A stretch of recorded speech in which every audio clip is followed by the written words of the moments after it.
You're home. You're safe. Or so you tell yourself. But what if the darkness outside isn't empty? What if something is waiting just beyond the glass? Stop before you ever reach for that curtain pull again. Before you let curiosity get the best of you. There are things you need to know. Horrifying truths about what happens when you decide to look out. Or, more accurately, what looks back. Tonight, we expose 3 allegedly true accounts from people who ignored the warning. People who dared to peek. And what they saw changed them forever. Their homes became prisons. Their peace shattered. These aren't just stories. These are horrifying truths. And after this, you'll understand why you should never open your curtains at night. Our first horrifying truth comes from a viewer named Jessica, who lived in a semi-rural area. Her house backed onto an open field, and beyond that, a dense line of trees. She loved the privacy, the quiet, the feeling of being away from it all. But that privacy became her greatest fear. It started subtly. Jessica was a night owl, often up late, reading or watching TV. Her living room had a large picture window facing the field. One night, around 2 a.m., she felt an inexplicable urge to look out. She rarely did, preferring the comfort of her drawn curtains. But that night something compelled her. She slowly drew back a corner of the curtain. The field was bathed in moonlight, stark and empty. She was about to close it again, dismissive, when she saw it.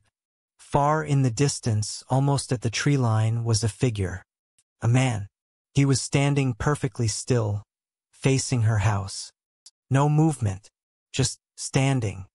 Her heart leaped into her throat. It was too far for details, but the silhouette was undeniably human. And it was there, in the middle of a field at 2 a.m., staring directly at her home. She slammed the curtain shut, her hand shaking. She told herself it was probably a hunter, or maybe someone lost. But the next night, the compulsion returned. And there he was again. Same spot, same posture, just watching. This continued for almost a week. Every night, if she opened the curtain, he was there. Sometimes closer, sometimes further. Never moving, never waving, never acknowledging her. Just watching. The fear escalated. Jessica started sleeping with her lights on, constantly checking the window, even through the curtains. She bought thicker blinds. She started experiencing terrifying sleep paralysis, seeing dark figures at the foot of her bed. The silence of the night, once comforting, now screamed with unspoken threats. One night, exhausted and terrified, she finally called the police. They patrolled the area, found nothing, and suggested it was likely an overactive imagination or an innocent passerby. But as the officer was leaving, Jessica looked out her window one last time through a tiny crack in her curtains. And there he was, not in the field, but standing directly in her backyard, right by her back door.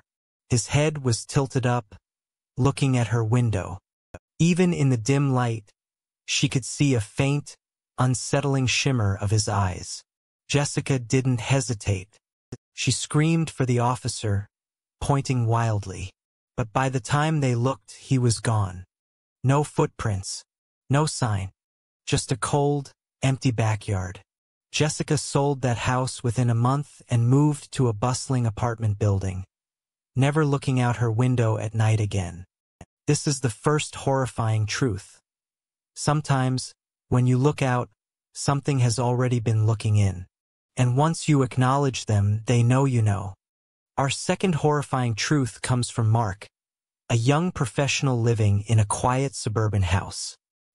He was often stressed from work and found comfort in leaving his bedroom window slightly ajar at night, just a tiny crack, to let in the cool night air.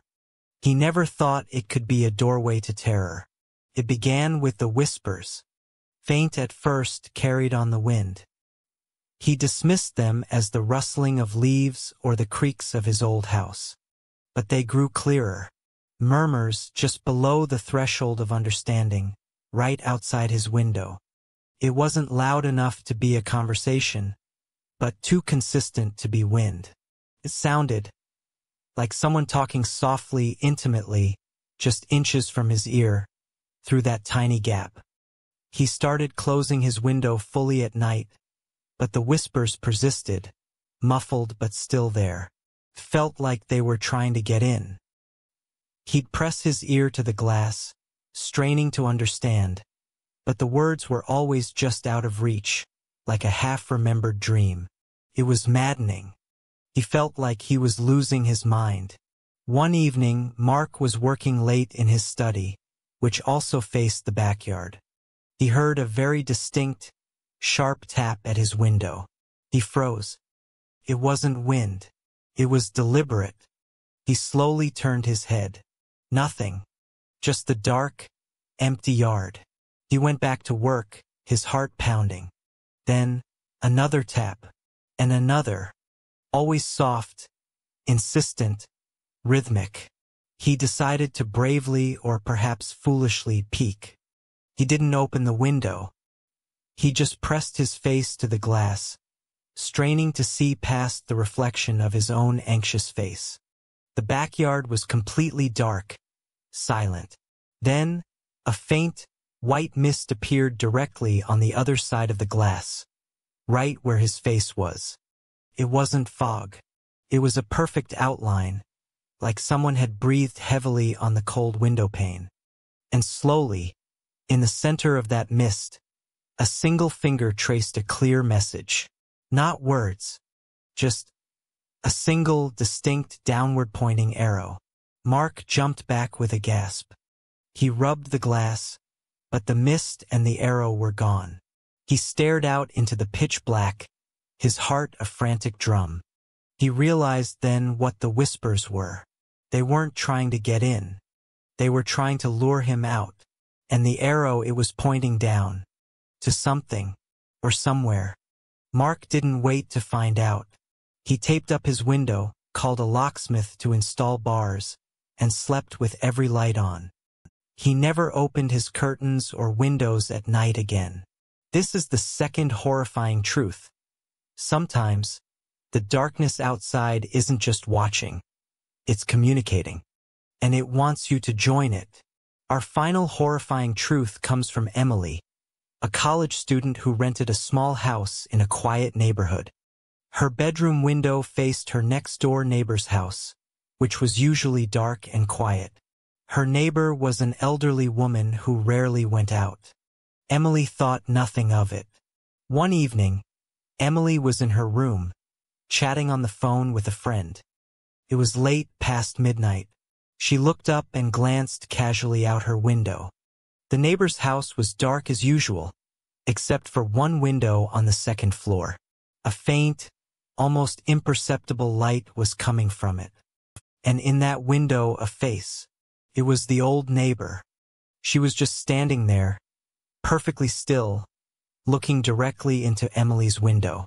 Emily froze. The old woman's face was completely expressionless, pale and gaunt in the dim light. Her eyes, however, were wide open and seemed to glow with a faint, unsettling intensity. She wasn't moving. She wasn't blinking, just staring. Emily slowly, very slowly, lowered her phone. Her friend was asking if she was okay. Emily couldn't speak. She just stared back, mesmerized by the unsettling stillness of the old woman. After what felt like an eternity, Emily broke eye contact, snatched her curtain, and slammed it shut. Her friend, hearing her frantic breathing, insisted she call the police. Emily, however, rationalized it. Maybe the old woman was unwell. Maybe she couldn't sleep. It was unsettling, but surely not dangerous. The next night, Emily tried to ignore it. She kept her curtains tightly shut. But she felt it, that oppressive sense of being watched. Around 3 a.m., She felt an overwhelming urge to check. She couldn't resist. She tiptoed to the window, took a deep breath, and ever so slowly pulled back a tiny corner of the curtain. And there she was, the old woman. Same window, same posture, same unblinking stare. But this time, she was holding something. A small, white, handwritten sign. Emily squinted, trying to read it in the dark. The words were simple, stark. They read, "I knew you would look." Emily stumbled backward, tripping over her own feet. A cold dread seeped into her bones. This wasn't a sick old lady. This was deliberate. This was malevolent. This was a direct message. She wasn't just watching. She was waiting for Emily to watch back. Emily didn't sleep that night. She moved out the very next morning, leaving all her belongings behind. She never looked back. The fear of that unblinking stare, of that chilling message, was too much to bear. This is the third horrifying truth. Sometimes, the watcher isn't just persistent. They're aware. They know you'll eventually look. And they're waiting to communicate. Jessica, Mark, Emily. 3 individuals. 3 harrowing tales. All linked by one crucial mistake.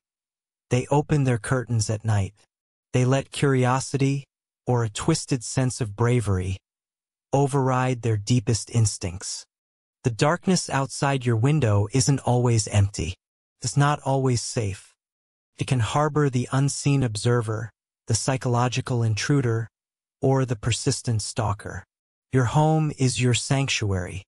Keep it that way. Keep your curtains closed. Keep your lights off when you're not in the room. Don't engage with the unknown. Don't let curiosity cost you your peace, your sanity, or your life. What's the most terrifying thing you've ever seen or felt outside your window at night? Share your unnerving experiences in the comments below.